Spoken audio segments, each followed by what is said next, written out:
Photography. Construction. Nitong Toy Screen. Architects. Dream. Reality. So, what's up? Nagbabalik tayo dito sa ating project. Jose Residence sa Rola. So, finishing phase na tayo dito. I-tour ko lang kayo sa ating project.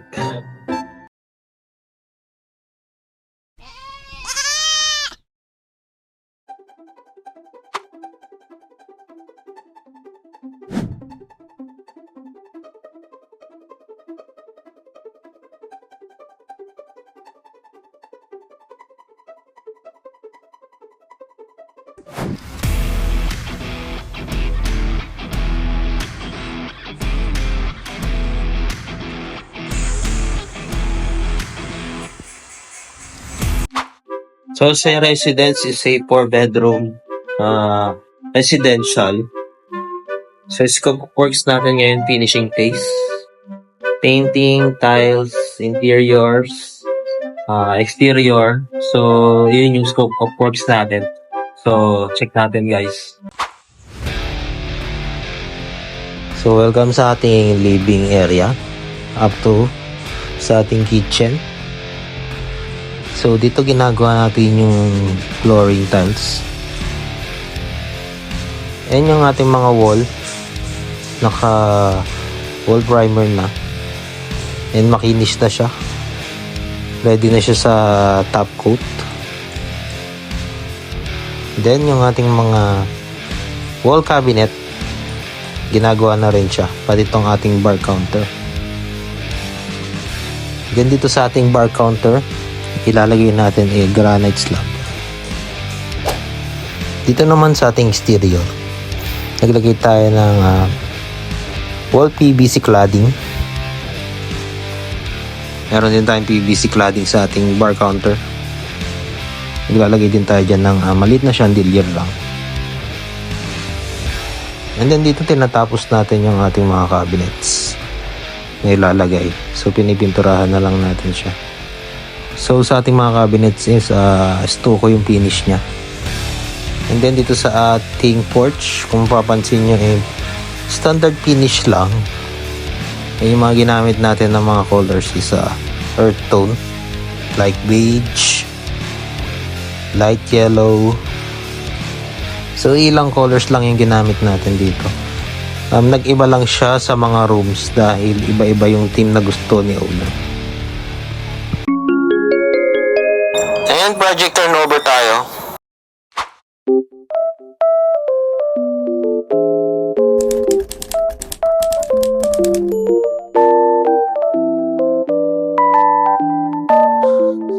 And then, this is our turnover project. Jose Residence.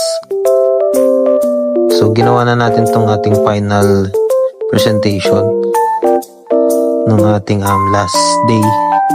Aerial drone shot tayo para ma-appreciate natin yung buong building. And light check din tayo para ma-appreciate natin yung lahat ng accent light sa buong bahay.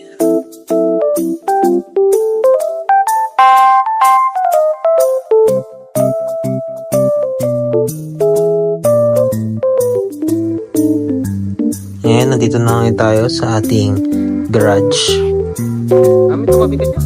Tinignan lang din natin talaga yung ating mga nilagay na wall lamp, kung ano yung effect niya sa gabi. Pati yung ating mga pin lights. And moving forward, nandito na tayo sa ating living area. Up to the kitchen. So yung ating mga furnitures is yung mga lumang furnitures pa rin. And ito yung ating auxiliary kitchen. Connected siya sa ating main kitchen dining area. So ito yung kanyang bar counter. Meron din siyang range hood. Floor tiles natin na mga marble porcelain. Matching sa ating mga countertop. Mga marble porcelain. So dito natin lalagay yung kanyang TV.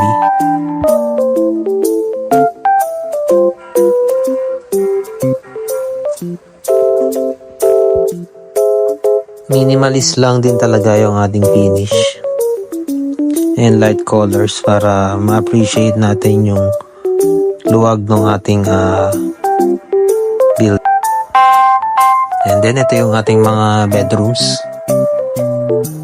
Naglalagay lang din tayo ng one side na wall accent. This is the master's bedroom. Ito yung kanyang toilet with walk-in closet. Then ito pa yung isang bedroom for the guests. Meron din siyang sariling toilet and bath.